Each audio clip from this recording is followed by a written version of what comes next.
Hey guys, Zach here. Promised some of you guys I would try and get another video up this week. I've been away for too long and I wanted to get some of these G7 knives, kind of do some overviews of some of the pieces I picked up at G7, give them a little more camera time. So I'm going to start out with one of the most special pieces that I picked up at the gathering. And this is the M44 by Andre van Heerden. And the design is a collaboration with Tashi. You can definitely tell once I open it up. If you're familiar with Tashi, it's kind of got that Tashi-esque shape overall. It's a little bit different from a lot of the other stuff that I've seen coming out from Andre. But I wanted to take a few minutes today and give you guys a good look at this knife that I picked up from G7. Now, if you watched my other video about G7, you know I just walked right up to the table. I've been in love with this knife designs probably for over a year now, since I saw the M35, which is kind of the big brother to this knife. And this one is the M44 with M390 blade and lightning strike carbon fiber. And this one's actually around a 3.5 inch blade, whereas the M35 is actually closer to a 4-inch blade. So it's a little bit bigger of a knife. This particular one, the M44, is the perfect size in my opinion. It's a perfect EDC size where it's not too big. It's not going to, well, it is going to maybe scare some non-knife people, but it's not too crazy. You know what I mean? It's not too crazy of a size. Give you guys kind of a good look at this beautiful knife here. So again, I picked this up at the gathering, the USN Gathering 7 this year. I walked right up. Andre was putting it out on his table. I said, I'll take that right now. I didn't even actually know if it was a 35 or a 44 or what he had. I just knew based on the handle shape that I wanted it, so I grabbed it up right away. And it was one of my first scores of the first day. I kind of put it in my pocket and didn't really look at it much more for the rest of the day, but the past week or so since I've been home, I've really been having a good chance to admire this particular knife. It is just a beautiful piece of craftsmanship. So let me back up before I get too rambly here. So again, this is the M44 from Andre van Heerden, lightning strike carbon fiber M390 blade. It's got an approximately 3.5 inch blade. Nice hand satin, just gorgeous. Can't find a flaw in the satin finish there on the blade. Of course, it is a fingerprint magnet. Any satin or polished blades are gonna be fingerprint magnets. It's a flipper on IKBS. It weighs in. I'm a cool kid now. I got myself a scale, which I can join the ranks of all you other cool knife reviewers. It weighs in at just over 5 ounces. Get that out of the way. And the handle length on this guy, let's see the handle length, get my measure out. You're looking at about a 5-inch handle. About a 5-inch handle and about just a shade over 8 inches overall length. So pretty typical size for EDC, for these tactical style EDC knives that you see from a lot of people. The 3.5 inch blade, around 8 inches overall length when it's open and so forth. But I could not be more happy with this piece. Now let's take a look at some of the finer details on here outside of the beautiful hand satin blade. Look at that swedge. That swedge is just perfectly ground on both sides. Nice jimping up top on the blade. You know I'm a jimping nut. I love me some jimping. Great traction there. The knife just fits in my hand just so perfectly. You can see it just get a little bit of the knife sticking out here. This one is I think all of these actually are liner locks. I don't think there's any frame lock versions of them. You can see the lock up there. Perfect lock up. Not too early, not too late. Kind of one of those Goldilocks lockups. No blade play in any direction. Completely solid knife on IKBS. Those loose bearings. Let's take a look there at the beautifully blue anodized liner, which seems to be some of the M44 not the M44, but some of the M35s that I've seen in the past had a gold or bronze liner. It looks like a lot of these newer ones he's doing blue liners on. So if you've got a custom order in with him, which I unfortunately did not get on his list last year when it was still open, I think you could probably have him do just about any combination that you would want. Nice custom pivot. This knife is very, and one of the reasons why I kind of been gravitating towards liner locks over frame locks is that I just like the symmetry between the two sides. I like the two sides to kind of match up. And you got beautiful lightning strike carbon fiber on both sides. I mean, let's face it, if it's an issue of strength, are you really using these knives to these high-end collectible knives to the point where you're going to actually break the lock? Probably no. I'm going to say probably no. For most of us. Doesn't mean I don't use my knives, it's just, are you really going to put the knife through that kind of abuse? So does it really matter between liner lock or frame lock? You can decide for yourself. The one sort of flaw that this knife has, and I'm just being real with you guys, and like I said, I just picked this up immediately from Andre. I wanted it. I didn't really care to complain too much, but you could see that it's a shade off center towards the presentation side. Just a shade. And one thing I want to talk about with centering, which seems to be a big deal for collectors, especially you nitpicky types, is that for me, I don't really mind too much as long as it doesn't rub. So it's not rubbing and making marks on the blade on either side. And then the second thing I want to say about centering is sometimes your blade is actually centered. You have to look at, is your blade centered back here? Is it centered within the frames?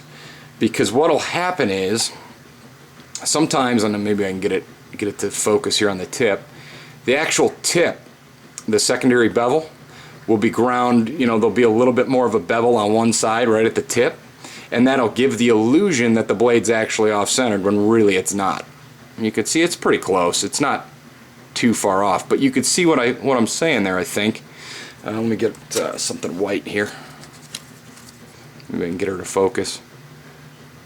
You could see that tip, it's got just a little bit more secondary bevel on this side over here, which gives a little bit of an illusion that the blade is actually off center when it's not really that far off center, if at all.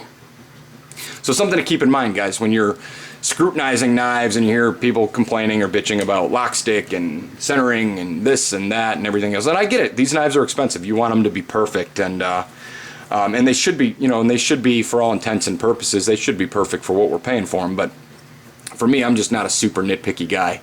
And every other detail about this particular knife is absolutely nuts on perfect.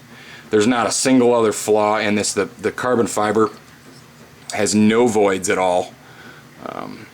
There's no hot wires sticking out anywhere, which I've had in lightning strike carbon fiber in the past. Like literally just perfectly done. Kind of takes you to that clip. So it's not a full 3D sculpted clip like some of you guys like to have on your knives, especially your higher end knives. But it is unique. It is a unique. I believe it's a piece of titanium. I'm not entirely sure. I don't have a magnet here in front of me, but I believe the clip is titanium. He's got these nice little accent holes here. He's got it set up on a piece of probably of G10, maybe a piece of carbon fiber to offset it there. It rides in the pocket actually really nicely. Let me see if I can get it here. Kind of give you guys a look at how she rides. And so here's my pants, here's my pocket, you get just that little bit of tip sticking out of your pocket. Not too much, not too little, perfect amount to grab onto for those of you that have the fingers that have a hard time getting your knives out of your pockets. Personally, I don't. Deep carry or not, I never have really much of an issue. Good clip retention. The clip just looks cool in pocket actually too. Kind of this steeped piece here, this peak makes it look really cool when you're your pocket jewelry, which ultimately a lot of these collectible knives really are. Let's face facts. Let's take a look at some of the other details here of the carbon fiber, though. It's kind of hard to see, but these parts that are milled out, there's actually a little bit of a raised portion here in this, and this is something you can't really see on the camera or from pictures necessarily. You got to really see it in person to get an appreciation for some of the finer details in here. You can kind of see this little bump right here. It's kind of scooped out just a little bit, and there's a little bit of a hump, and what that does is that makes it super comfortable to index your index finger. I mean, your index finger just lays right onto that, right into that bump, right over that bump right there, and it makes this handle just so perfectly comfortable. Of all the little details, that's the one that that's the one that I gotta get stuck on. There you go. There's the bump there on the other side. You can see that he's got the milling across the top here too. Just really nice details overall. Beautiful knife. And then of course you get your back spacer and your beautiful blue liners.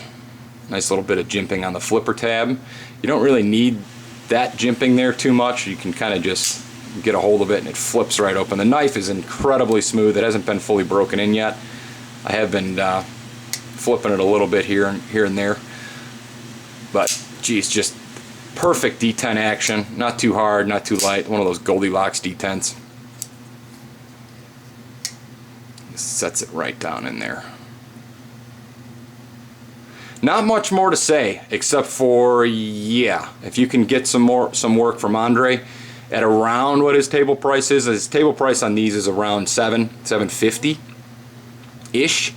Totally worth it for what you're getting.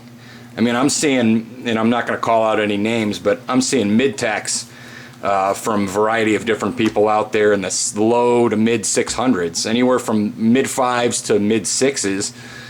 I'm just like, that's just crazy to me. I'm kind of mid-teched out myself. I don't know about some of you guys. I'm sure you'll comment below, but when you're paying, you know, 5, 6, 650 for a mid-tech, and there's makers out there like Andre here where you can get a knife from him at the table for $7 or $750. For that little bit of extra money, it's well worth it. You've got a full custom piece, a hand satin blade. I mean, come on.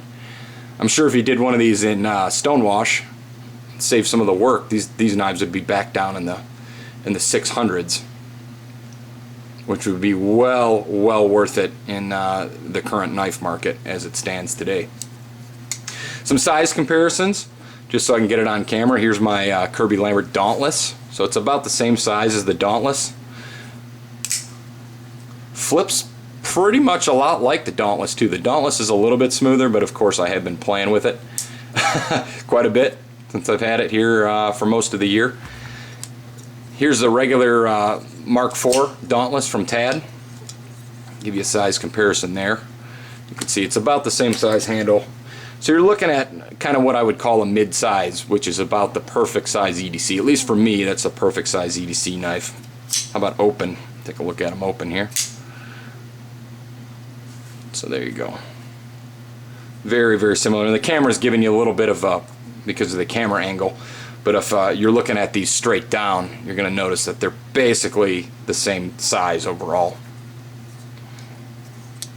But yeah, guys, completely kicking myself for not getting on Andre's books last year when Jim Skelton kind of, you know, he put up a video of the M35 that he had, I think over a year ago. And his books, Andre's books, were still open at that time. So, big mistake not getting on his books then. But it all sorted itself out eventually as I managed to get one from him direct. Meet the man. Just kind of give you guys a few macro shots before I let you go. I know I get a little bit rambly here sometimes. Beautiful knife. You can see that it's got the M44 kind of engraved inside there. Andre Van Heerden M44 milled into the inside of the liner there. A lot of really cool little details on this knife. I'm sure there's a few details that I'm even missing, but everything's perfectly contoured, perfectly rounded, perfectly finished, with the exception, of course, of that tiny bit of off center there, which affects absolutely nothing and might just truly be part of the secondary bevel. But anyway, I'm going to put this guy down. I'm going to thank you guys for watching, especially you guys who kind of are my my about handful of regulars that are in the custom knife game, and you're not always beating me up or giving, disliking my videos for no reason, and like some of the guys out there. Thanks to you guys. I'm going to keep doing this. I'm kind of reinvigorated now after the gathering, so I'll be doing a bunch more videos over the next coming months. At least I hope so. I'm not going to make any promises, but that's the plan, at least as of right now. As always, thanks for watching, guys. Stay safe, and we'll see you next time.